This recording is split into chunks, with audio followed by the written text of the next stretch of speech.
Hey everyone, this is a quick video going over Synthflow and creating AI voice agents, AI voice bots, really to do outbound prospecting, inbound reception agents, all that kind of fun stuff in general.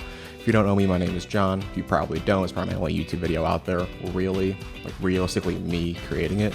But besides that, primarily be content over AI automation, chatbots, really the AI automation realm in general, right? AI automation agencies have been huge recently, and regards to primarily people reaching out in general to have automations built out for them, or really just businesses seeing automation as the new, the new go-to in general. So it's starting to grow a decent amount more, and I'm having a lot more requests via my personal clients, right? So thought I'd show everyone how it works. But any questions on anything I'm about to go through, let me know. This is primarily something how I would record it on a demo call, for example, answering any questions, etc.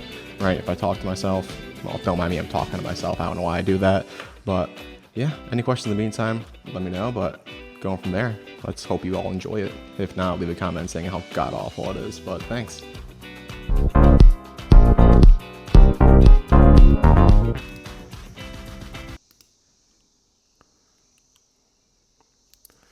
Cool.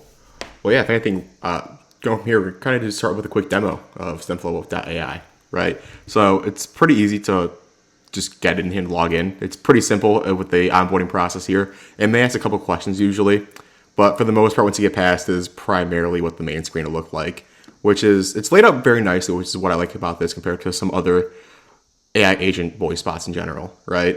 So, of course, with the Assistants tab, you create a new one, and you can choose between an assistant and an assistant team. I'll get into that in a second. So the knowledge base, what I like about this knowledge base a lot actually is, when it comes down to this knowledge base at least, you can upload as many things as you want, but when you go into each AI assistant or voice bot, you can just select what part of the knowledge base that you want to input there, right? So you can have 30 different AI assistants, for example, and 100 pieces in your knowledge base, and you can take 5 of those pieces and put it into one bot, right? Which I think that's awesome, honestly. Going from there, we do have workflows. It looks like it's brand new, actually. I didn't see this about last week or so, but it looks like this is new as of recently. And what I've seen so far primarily is, I'll play a little bit of the video actually right now, but I think it was around right here. It's primarily like a built-in Zapier / make.com kind of workflow almost. And I did have the paid version about a week or two ago, and then I stopped using the paid version. But primarily, it was all within a single pane of glass, right? You didn't need to go into Zapier itself. You didn't need to go into something else at that point and just do it. It was all laid out for you, which I liked. So as we can see here, just in the quick example, I'm sure that we can all just take a look at it and know what it does. But if you don't know what it does, with the Facebook trigger, let's say a lead comes in, cool. Lead comes in, Synthflow makes phone call out to that lead with your script, your prompt, maybe your voice if you have 11 labs integrated.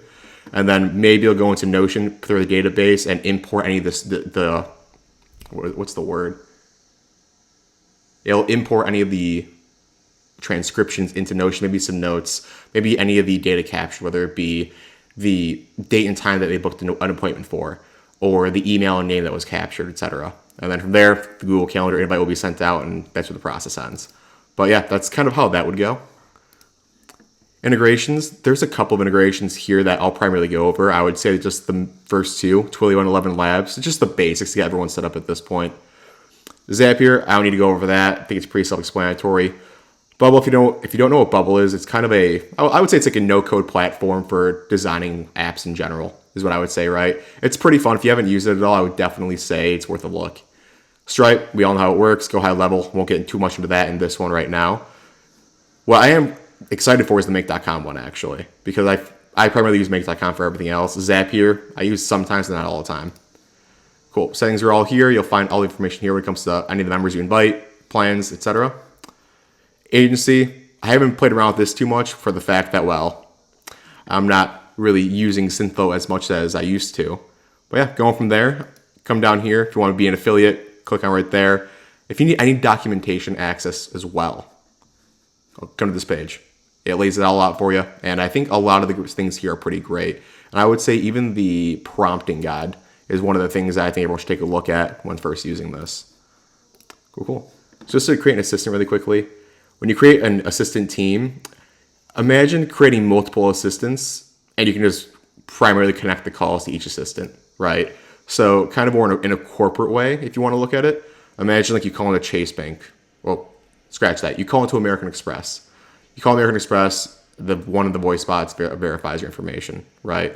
Once it verifies your information, it then goes to whoever you want to talk to next, right? Maybe you say travel. And then that next bot for travel will take over and say, he'll go over the questions that you may have and say, hey, you looked at hotels. We're going to transfer you over to the hotel section now. And then the next hotel voice bot picks up. That might piss people off. Maybe it won't. It just depends, I think, on really how well the bot is developed, I would say. But we'll just create a quick assistant. So there are outbound and inbound ones. A batch I thought was pretty cool when I used it on the paid version. If you just upload a CSV, it'll just go down the list of that CSV and call through them. And then widget, you just put a widget on the website or in your app. And then they do have templates as well. And it looks like mostly in real estate, which is a great niche, by the way, if you're looking to AI automation. This could be pretty helpful, I would say. But for right now, we're just going to do a quick, we'll start with an outbound assistant right now. So you'll click that, and this is primarily where everything will live in the beginning to the end, right? So we put it the screen at first, and now we'll see the languages. What do you want to name it? So I'll just do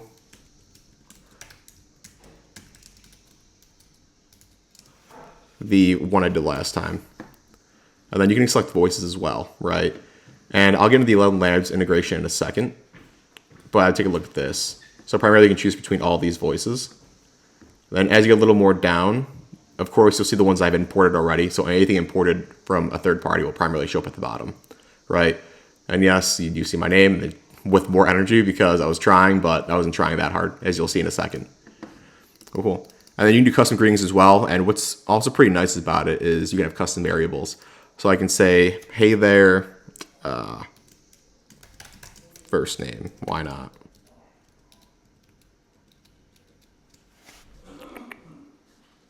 Cool.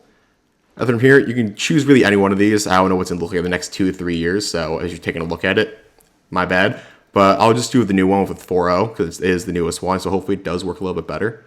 But for the purpose of this, we'll leave this as actually just hey there for now.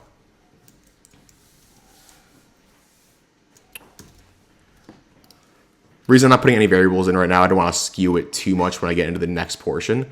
Usually I like to just do the plug and play of the scripts, adding things in, prompting everything first, and then I'll come and really rip and replace variables at that point. It just makes it easier in the long run, I would say. Patience level, I always just do low, in my opinion. I don't want to do a high level because it's just like,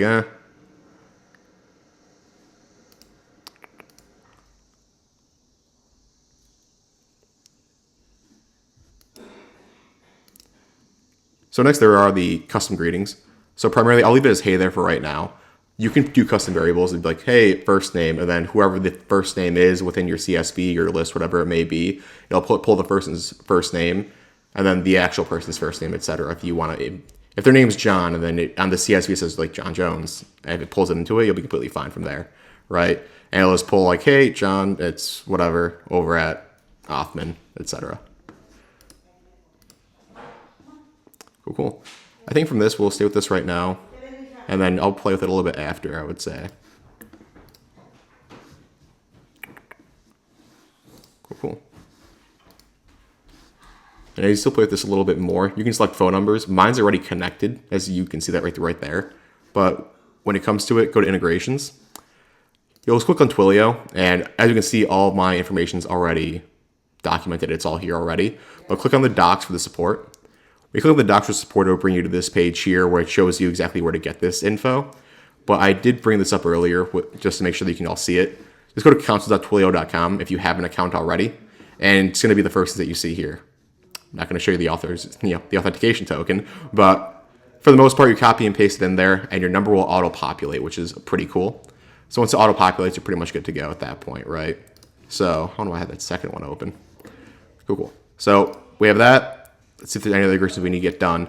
If you want to get 11 labs in here, which I highly recommend you do, just for the fact that I worked with a couple of, at least orthodontists, for the most part, right? And when they want to have kind of like that next level of connection, or just for someone not to like really drop the phone right away when it comes to someone reaching out to them or calling them from a random number that's not their dentistry number, like, oh, hey, I should probably just use my actual voice when it has someone calling out instead of some random one, I would say. And then REST API keys, if you need any REST API keys, you can just come right here and just grab either or. So for purposes of this, you don't really need a REST API key. But go back to the assistants. We'll open this up. Cool. You can do custom vocab. I don't really play with any of that though. But I always do enable the recordings because they're fun to look over. Just see kind of like what's being said and what's happening. And first time I actually tested this, I did an outbound assistant, and it was just cold calling for me. And to hear like my voice talk to other people, and then they're like actually still going with the conversation, although it's a bot. You have to like see it to believe it before you actually even play with it for the most part or sell it, which I think is pretty cool. But you hit next, and then up here, it's kind of like a marketing little platform itself, which I thought was pretty solid. So if you do have your list of CSVs, you hit send SMS. Then here you can do the content, what conditions for the number to be sent out. So if they say, you can have your bot even say, can we send you a text message with the information, etc. Right? So that will make it go out, real-time booking, call transfers to a real person if it's just not working out. But I'll show you the real-time booking because it makes the most sense right now. Cool. So you can do go high level. I'm just do cal.com for the most part because I feel like most people will more than likely use the cal.com one than the go high level one. I'll do that in a separate one, I would say. Not now, but for cal.com, you'll click it. You want to go to cal.com itself. And then, actually, just to make this a little bit more granular for everyone else, just type in cal.com, it brings you here. You'll log in or create an account, but if you already have an account, you just hit go to app. Cool. Now once we're here, these are the means I already have in place already. But as we both saw right here, it's to say, hey, if we need an API key and a cal event ID, right? And when it comes to the API key, you just go to settings, and then you go to API keys, right? And mine's already connected, but primarily you'll hit add a new API key, name this key, does it expire ever, and it'll just generate it for you. And you can copy it, come back in here, and paste it, right? So I won't do mine yet because mine's already done for me. But let's see, maybe I can edit this one. Oh, I can't. Maybe I will generate one. Video API key. Cool. Never expires, save. Cool. I'll block that out just to make sure no one sees that. Cool. Copy and paste it in there. It's good to go. Now, the last thing that you do need, which you can find it in documentation. It was not difficult, but it was kind of like, where is this thing? It's not really labeled anywhere. But let's say that you want to schedule an hour consultation or a 30-minute Google Meets or a 30-minute Zoom meeting. Let's say you create one of these. You'll click on them. But when you do click on it, we're in the event setup page. Right after the backslash or the question mark, these little, the amount of numbers there is primarily what we're looking at, right? Cool. If you're wondering why I'm doing this, my mic's completely in the way, and I'm just like peeking right now. But yeah, copy and paste that. We'll come back into here. Event ID. Next. And now we wait. Cool. So, it's actually pretty solid. I didn't see that before. So you can send the SMS confirmation there. So if you are like or if optimal orthodontist did this again, hey, your appointment with the doctor has been scheduled for X, Y, and Z. Here's a link. If it's Google Meet, cool. If not, then just take it off. Then for me, I am U.S. Central Time because I'm out of Chicago. Cool. And this is nice as well, just for the fact that the AI doesn't book too far in advance because it can book further in advance, but right now the maximum here is 3 days. I have had it pushed to much longer though, when it comes to just going past the initial week, whatever it may be, right? So we'll do that, we'll hit advanced. Advanced is really just the prompt that it's given off the bat. So what I would say, you'll probably want to play with it a little more in regards to this piece right here, because now it will not book after June 3rd, right? So that's what I would go for and just play with that a little more. And then it has the rest of the examples. I think this works pretty well for the most part. You just need to play with that a bit. But now that it's all done, real-time booking's installed, we're good to go. Right? Cool. So the next part's primarily the prompt that we want to go over. And this is the whole prompt. As you can see, it's kind of in markdown format, kind of not. Now it's in markdown format. My brain's just lagging today. But let's do this, right? For those of you who don't know what markdown format is, it's primarily this format that it's in now, right?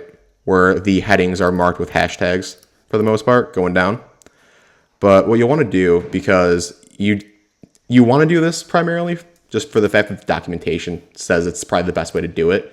not going to play the whole video, but as you take a look at it here, just to walk you through it a bit, as this guy creates everything, one of the experts from their side, he uses the exact same format and the exact same structure. So that's how he does it.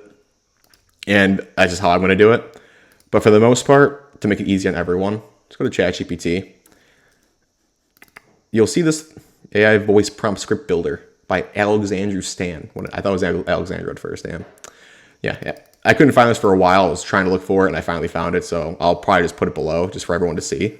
But you'll come in here, and now we can just say something pretty simple. Was this an outbound assistant?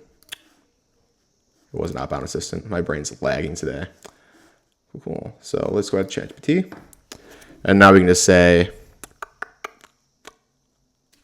I want to create an outbound AI voice bot that schedules appointments, follows up with patients, reminding them of their appointments, and answering any and all service questions they may have. AI receptionist. Cool. You just do that. But what I will do as well is, let me do this really quickly. Not now. I'll just grab their link. Shout out to them. They did my teeth. Just saying. If they look awful, it's not my fault because I never went back for a retainer. So we keep that to ourselves. Cool. See the link for additional information about our dentistry.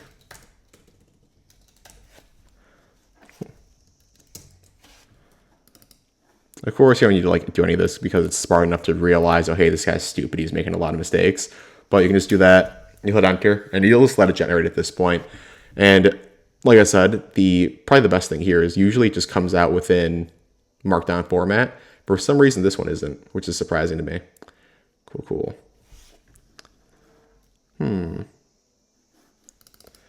Let's do this. We'll edit. We'll take this out. Now we'll stop, send. Let's see if this works.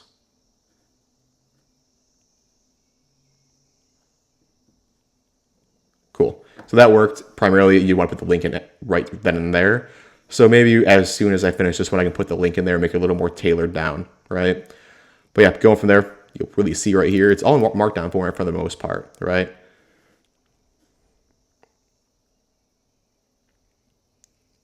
So it's all in Markdown format from outbound AI reception script all the way down to, well, it's still going, right? And what I would say is if there's any kind of specific inputs or outputs that you wanted to be in here, just type it in there, right? As we all know, ChatGPT is pretty forgiving for the most part since we can do conversational prompting instead of single shot prompting. So now we can say, see our website for our dentistry.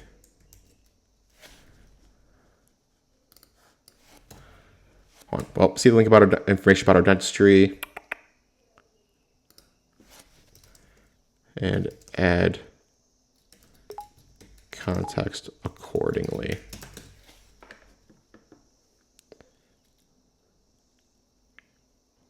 Cool. And of course, I am on the 4.0 when it comes to OpenAI. So I would say that it's able to do this. I think on 4 right now, you can no longer do it anymore, which is kind of unfortunate. But yeah, going from there, we just wait for this to finish and we should be good to go from there. As you can see, I have a lot of tendencies of saying from there overall, primarily. I have a lot of those. I'll get rid of it at some point. So this is a much longer script than I was really anticipating. It shouldn't be a problem though. Cool. Never had. Oh, well, that's just pretty nice if they want to say what's the address for it, right? So I'm sure we can even add in the other addresses. So I'm pretty sure there's No, I've been to both offices actually. I think there only is 2 offices. Cool. So let's say that looks good. Why not? So we'll copy the actual code here. Come into here, and let's get all this out of here. Cool. And now, yeah, receptionist, my name is, that's fine. I guess, right? And you're an AI receptionist for orthodontics. You are I just do that so it just, usually when it comes to prompting in general, I don't want to say, hey, you're an AI receptionist, and it really takes into consideration, I am their AI receptionist. No, like you're just my receptionist. So going from there, primary tasks include scheduling appointments, reminding patients of their upcoming appointments, and answering any service-related questions they may have about orthodontics. Led by the man himself. Cool. Looks good. All right, so this is an outbound bot. So when it comes to the outbound bots, outbound bots, I would say that primarily this is usually where I'll use the brackets of the variables. So let me come to the actual script. So instead of patient name, usually I'll just do first name.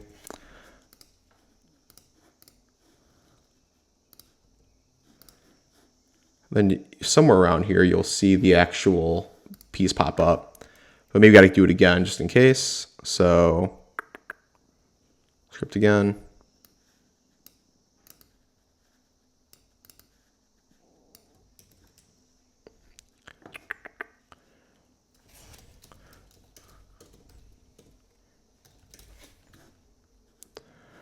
I was just with the fact that I'm trying to see where it says patient,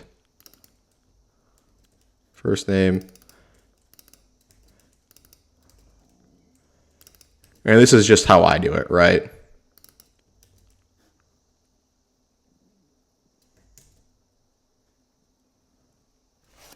Yeah, that works actually. Use the patient's name. I think just do IE name. So little tweaks here and there, but we're going to leave it like that. Follow reminder call.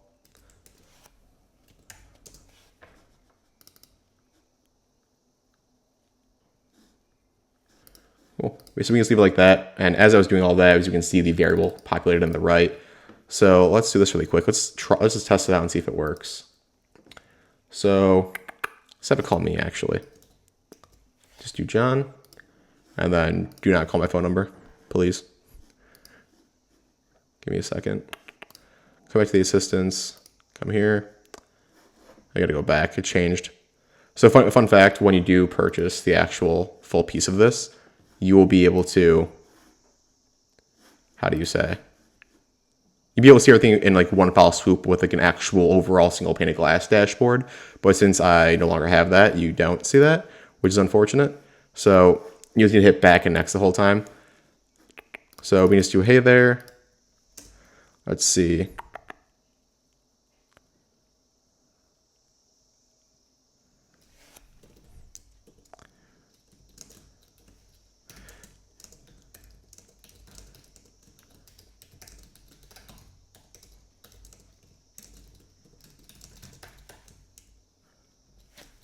Do that, and then it's Emma, select voice. We'll do Natasha.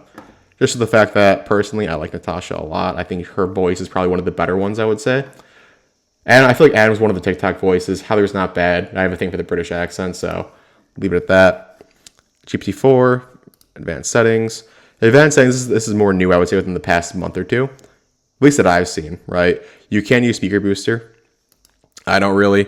Similarity just really plays that, making sure how similar it is to the actual voice that you recorded within 11 Labs, right? So if I recorded my voice, it would try to make it much more similar. But at that point, it's just falling off in regards to how fast it responds, right? It'll respond much slower. Not much slower, but seconds slower, which is kind of detrimental on a phone call, if you ask me. But yeah, take a look at all this yourself when you have time to come in here and play with it. I would say definitely sign up for the free trial because you can get a decent amount done, learn a decent amount in here as well, and play with it and see if you even like it in general. Last thing we will do is add a knowledge base. So if you don't have a knowledge base already in here, actually, you want to come to the knowledge base and add it manually, right? So if you want to upload one, or just to do like a new knowledge base, which is probably what I'll end up doing here just for demo purposes.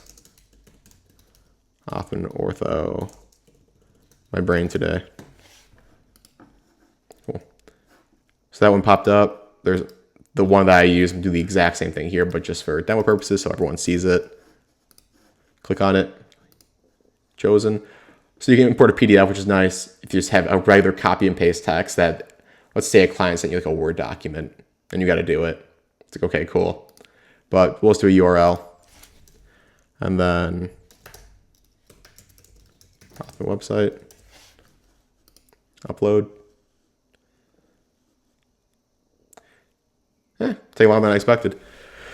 But yeah, in regards to this, I would say when it comes to Synthflow, it's probably one of my more favorite AI voice bots in general, or at least AI agents for the most part. I use Vapi. I was okay with it. I'm more proficient in this, I would say, than Vapi. I didn't do too many projects myself via Fiverr or Upwork with Vapi. I did more primarily with Synthflow. That, and I feel like if you're running more of like the agency or the AI automation in general, you're able to get a little more out of it. Okay, so it's being weird with me. Let's hit a quick refresh on it. Maybe I have like a billion tabs open that you're not seeing right now. So cool, that updated anyway. So come back to the assistant, open it up. And now we'll add a knowledge base. I think it was this one we chose. You can choose GPT-4. I do understand that it shows you that. In my opinion, whenever I used GPT-4, it didn't do as well as like GPT-4o did, right? So at your discretion, play with it as you will. Hold on, someone texted me.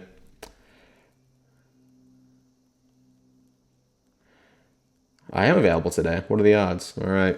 Give me a second.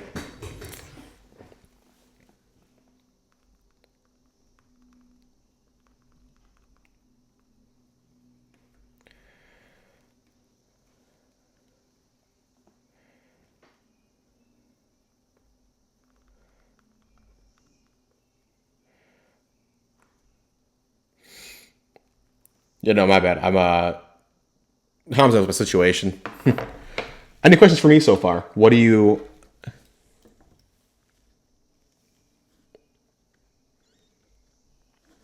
Okay.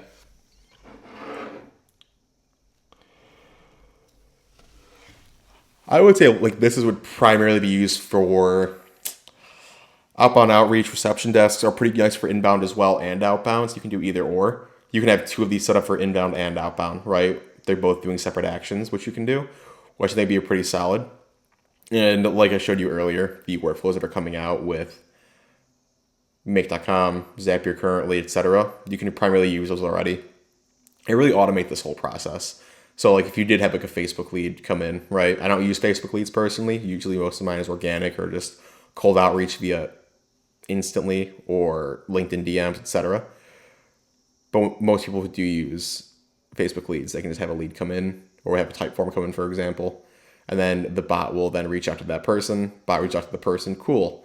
And the transcription that you'll see on the right as soon as I do make the first demo call of the conversation that we have, you'll see it all labeled out.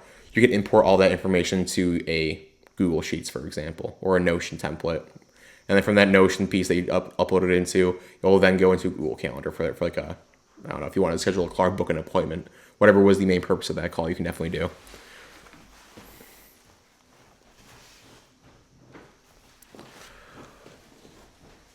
Yeah, and I think that was like one of the main things is that when I showed Hamza, that's who he was most interested in. And I know for right now, real-time booking are probably the best thing for you. A call transfer more than likely. If you guys are all busy, you can do that. The info extractor, it depends, right? So I do think with the info extractor, if you need to get more people into your dealership in the meantime, and as you're getting people in and everyone's busy, and you need to give people a call back, but you want to know are they worth the time, you can have the info extractor gather information when it reaches out to them, right? And if it does give them that information, then more likely they're a more higher paying lead or a more higher quality client because they have the time to sit in a call with an AI voice, for example, right? I feel like those who just hear an AI voice that click the phone down do not care as much and they go to the next person. But if they're invested more timely in just interacting with the bot, I think that does help out a decent amount. And then send SMS, that's primarily just during the call. It's like, hey, I'll send you a quick invite or a quick text about a discussion of our call or what we talked about, if we had a real-time booking, etc. And there are templates. I never really use the templates, but you can use this. It's not in Markdown format, though, so I'd feel very awkward. But the template's primarily just what was used for the most part within the bottom. Oh, that's actually pretty nice. B2B SaaS sales qualify. I'll check that out later. My whole background is primarily B2B SaaS sales. I doing it for almost 10 years now. I'm getting old. So the other cool thing that came out, it has to be recently as well, because even when I watched the video learning about Synthflow months ago, Copilot wasn't out yet. But from here, primarily ask it anything, it'll assist you with it. It can help you create the prompt, I believe. So it'll help you tailor the prompts to your specific needs. So you could use that as well, that compared to primarily what I used on ChatGPT. I just used that for the fact that it did everything in Markdown format, and well, I saw the video and the documentation, so I went with it, right? I stay by the book until they say it's not working. But cool. Let's do this really quickly now. So let's have it call me. And maybe they'll be like, hey, dude, you smell like shit. I'm like, maybe. Cool. And then primarily here, if you do want to have the real-time bookings, you will need an email for them already. If not, you'll need to kind of just figure that out with an automation, I believe. Not 100% sure, but I've always had an email here when I've done it. So we'll just do John at... Cool. See what it sounds like.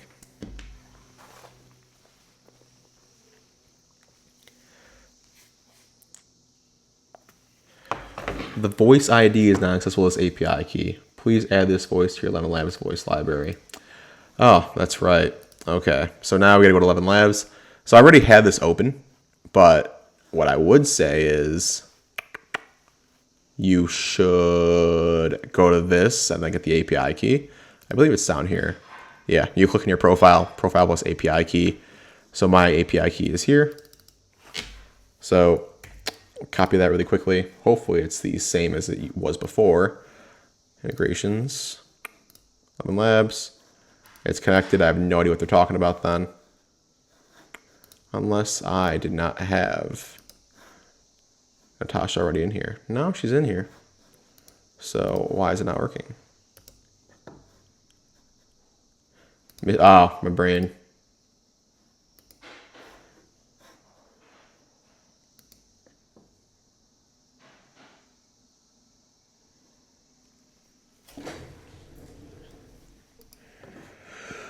Wait, who's talking actually? That's the main thing. Gotta figure that out first, don't I? Pretty sure she is in my 11 Labs library. If not, I think that's what I need to do then, isn't it? Maybe. That's wild. So before I even answer this, the reason that was for the fact that Natasha's a preset on here that I didn't see before because I think I deleted it. And then she's already in 11 Labs already, right? She's already in the 11 Labs. Cool. I just re-imported her back in, but I guess that me creating a brand new assistant just fucked it up. Hey there, it's Emma over at Osman Orthodontics. How are you? Not too bad, Emma. How are you? I'm doing great. Thanks for asking. I noticed it's been a while since your last visit. Do you have a few minutes to schedule your next appointment? Of course, yeah. Let's do it. Awesome. Are there any specific days or times that work best for you? We have some openings on Monday, Tuesday, and Wednesday next week. Let me check it out. Do you have anything Monday from 10 a.m. to 11 a.m. Central Standard Time? On Monday, we have openings at 9 a.m., 1 p.m., and 4 p.m. Would any of these times work for you? They wouldn't work, actually. Do you have anything on Tuesday? Sure. On Tuesday, we have openings at 9 a.m., 12 p.m., and 3 p.m. Do any of these times fit your schedule? Can we do 2:30 p.m.? Unfortunately, we don't have a slot at 2:30 p.m. on Tuesday. How about 3 p.m. instead? Yeah, let's do it. Stand by, please. Your appointment is set for Tuesday, June 4th at 3 p.m. You'll receive a confirmation message shortly. Is there anything else I can assist you with today? No, I'm all good. Thanks so much, Emma. I appreciate it.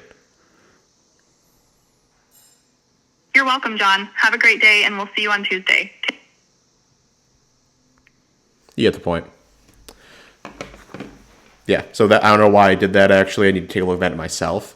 I believe it's probably due to the prompting that we did within the actual cal.com is what I would assume when it came to the advanced piece when we did the actual API. So, I know it's in the actual integrations. I don't know if I can play with it anymore.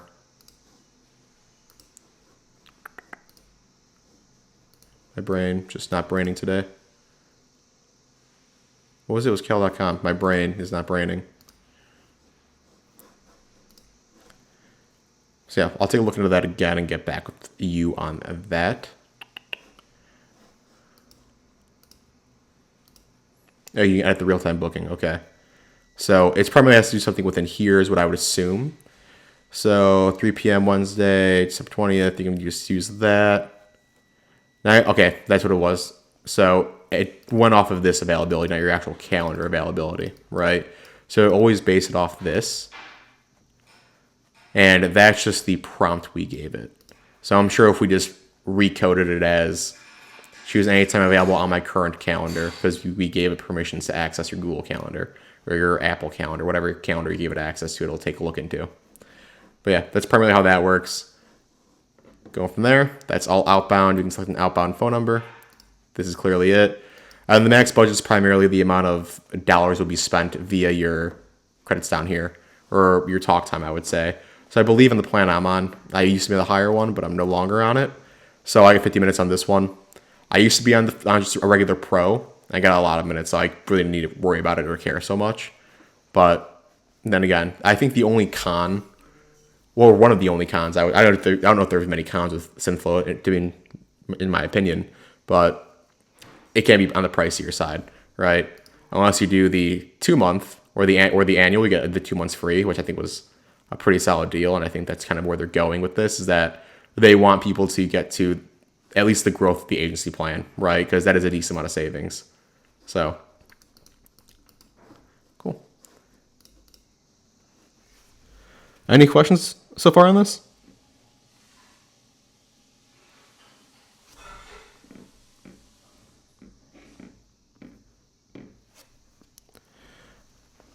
Yeah, no worries.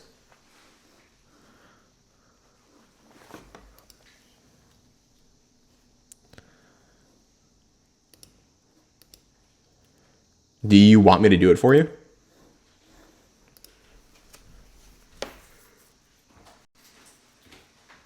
Yeah, and I can, I would say. I mean, I've known you guys for years, right? So more than likely, I will probably waive like my fee, if I'm being candid.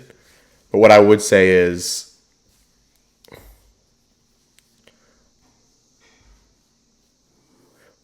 well, it is a heavier solution, right? When I say heavier, I mean on the price point. So when it comes to the actual price point, for the amount of business that you do, amount of inbound calls, outbound calls, I'm sure just taking a look at this, you probably can understand that you'll be around the growth model, right? For how many phone calls you're making per day for the amount of assistance, or how many assistants you need. You'll be between somewhere between pro and growth. I believe you can buy minutes, by the way, when it comes to it, which is pretty solid. But keep in mind, as you buy these minutes, you also need to buy Twilio minutes, which is the other thing too. So I believe in my budget, I have like $16 left out of the $100 I put in there. So it does consume very quickly if you at least use a CSV batch and it just starts going on autopilot while you're sleeping, right? Or between the hours that you schedule from 9 to 5. It'll be a lot longer than you think. So definitely take into. Well, if you guys want a part 2, just let me know. That's primarily just me just BSing around with it as I would just present it on a call to really whoever else it may be. So I just want to show you everyone that. But if you have any questions, want to see part 2, want to learn more about Synthflow in general, AI voices, let me know. Would love to chat more and just really show more videos. I'll probably create some more videos in the meantime, more on make.com, Zapier, automations in general. But yeah, going from there. Hope you guys liked it.